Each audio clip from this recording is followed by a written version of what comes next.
Hello there, people of the internet. So Florida just got hit, like literally just got hit with Hurricane Ian. Luckily up here in North Florida we didn't suffer too much, but it's still very windy here, and I mean you can definitely tell. I mean it literally just hit. Like this is September 29th, but it's around 5 p.m. So yeah, it was quite the adventure up here, but down in Central and South Florida, man, they got hit way harder than we did here in North Florida. So what I'm gonna do is make a gun video during the remnants of this hurricane. It's not near as bad now as it was earlier, and I think I might still be able to get some recording in. I was gonna do some recording earlier, didn't work out in my favor, but now the wind has like died down to not be as bad. It's still pretty rough though. It gets pretty bad. So I bought this secondhand off of a buddy of mine. Before we get started, I want to say thank you to the Patreons. Obviously this stuff right here is not free and it does cost money. If you want to help support the content that I make, then hey, go ahead and check out Patreon and Utreon, links in the description below. This is a Marlin, what's the designation? I know it's Marlin, model 336. I thought that I knew that, but I did not want to just make assumptions on that. Marlin 336. I'm normally not a big fan of Marlin lever actions. I definitely prefer like the lever or the Winchester style lever action, just because of the historical significance as opposed to these side ejection lever actions. I got this thing, I'm yet to check it out. That's kind of what I'm doing here. I'm pretty sure it's gonna be all right to fire, but boy is it sticky. This sat in my buddy's house, garage. I'm not 100% sure on where it sat, but wherever it was dusty as hell. Because boy, this thing is very sticky, very gritty, very dusty. I went ahead and I took a rag and I wiped it down the best that I could. Here comes the wind again, but I wiped it down the best that I could. I didn't lubricate it because I want to get all the funk out of it before I go tossing oil in there, because then we'd get like a disgusting sledge. But I want to see if this will fire. Now, mechanically speaking, it locks up basically the same way as a Winchester 94 action, and you can see that on the bolt itself. Now the locking lugs are there towards the back. Obviously, it's not an identical copy of a Winchester 94. But it locks up pretty much the same. This is chambered in 30-30. I have had a 30-30 on the channel before, but this is the first 30-30 that I've had on the channel that is actually mine. The 30-30 that I had earlier was actually a family heirloom. Now, I'm gonna go ahead and just like send a round downrange, see if this works. I wanna see where this rifle hits. I'm not sure if it's actually zeroed or not. And oh boy, that is exceptionally sticky. Oh God, hopefully the camera is at a half decent angle here. I'm just gonna aim my steel silhouette down there, pull the trigger, and we'll see if this even goes bang, because honestly I'm not sure if it will. There might be some funk in the firing pin chamber. Well, it went bang, and it looks like we hit our target. Looks like it hit a little low though.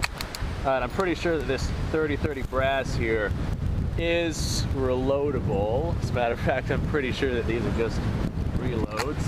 So, oh God, that tree branch is in the way. Send another round here. Go ahead, step out of the way and make sure you guys can see the target down there.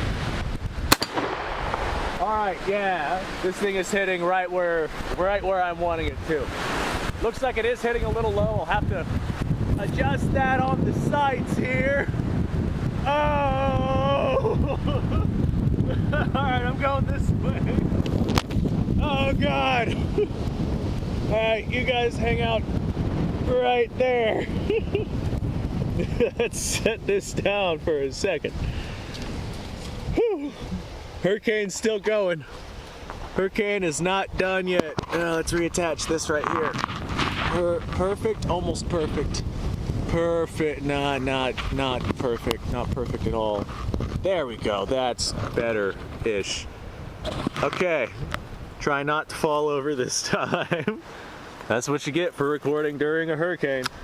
All right, did I chamber a new round? I did not. So I'm not seeing any issues with the brass, not seeing any issues with sealing, not seeing any issues with primer issues. Firing pin looks like it strikes okay. So I'm willing to bet that this 30-30 is all-right. You know what? Let's go ahead. We got ourselves a wild bowling pin right here. If I can get this thing to stand up during this wind. Got Kevin screaming in the background. He's like, what the hell are you doing, you stupid human? There's a hurricane out there. Get back inside. All right. Well, we have ourselves a wild bowling pin out there. Let's send a round on it and see what happens with this. So the 30-30, wow, that's pretty cool actually. The 30-30 is the first commercially available smokeless powder round on the US market. And I found that very, very fascinating whenever I first learned about it. Originally, I thought 30-30 was black powder just because of the name designation.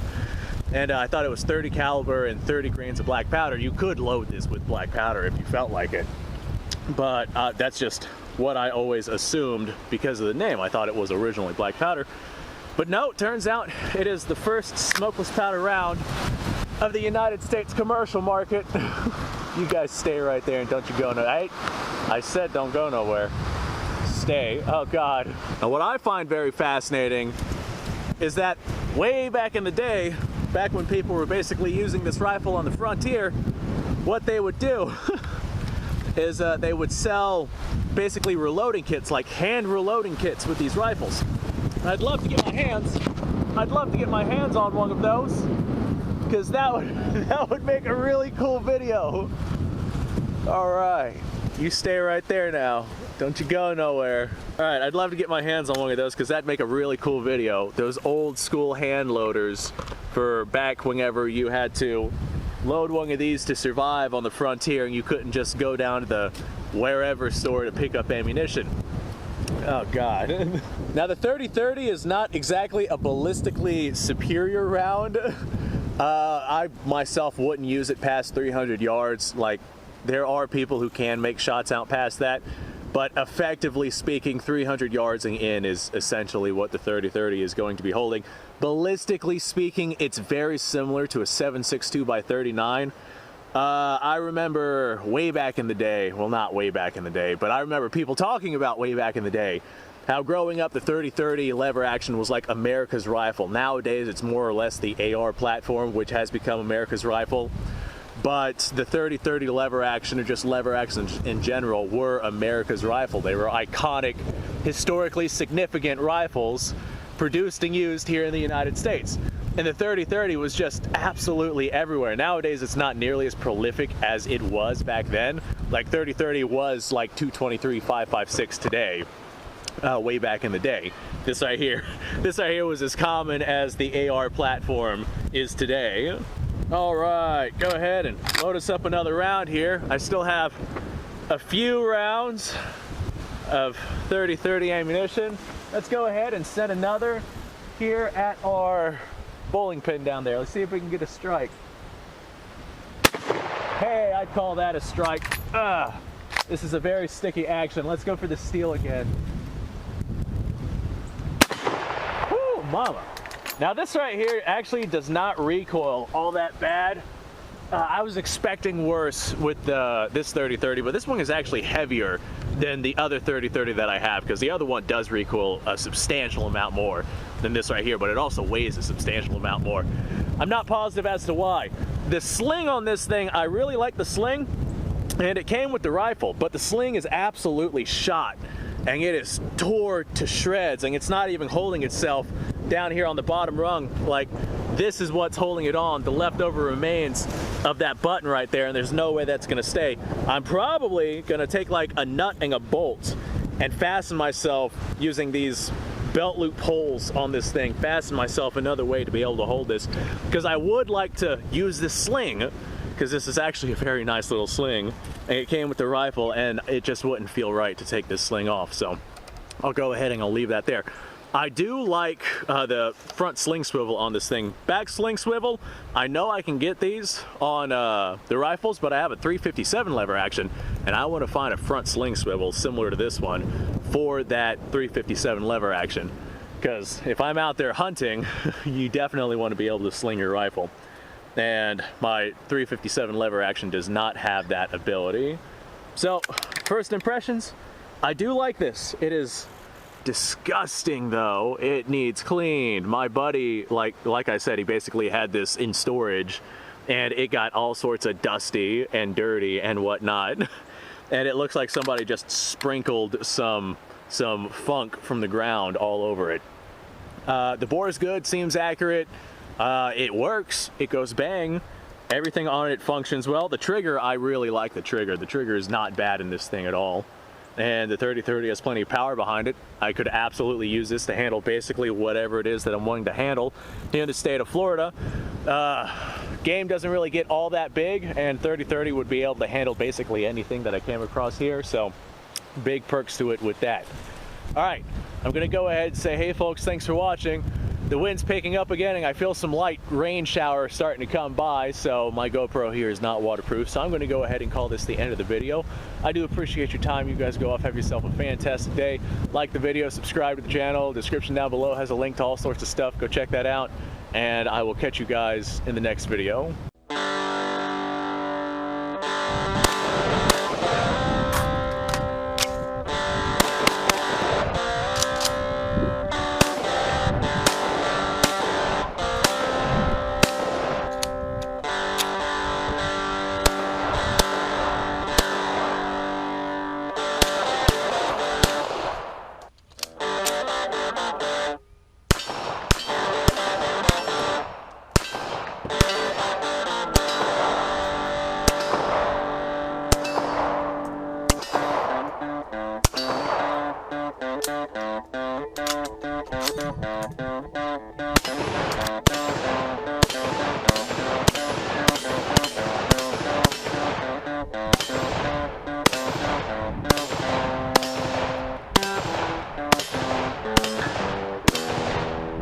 Been a little while since I've done this.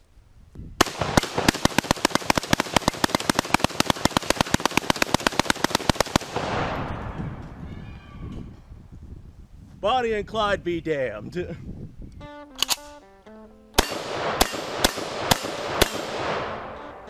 poor man's Garen.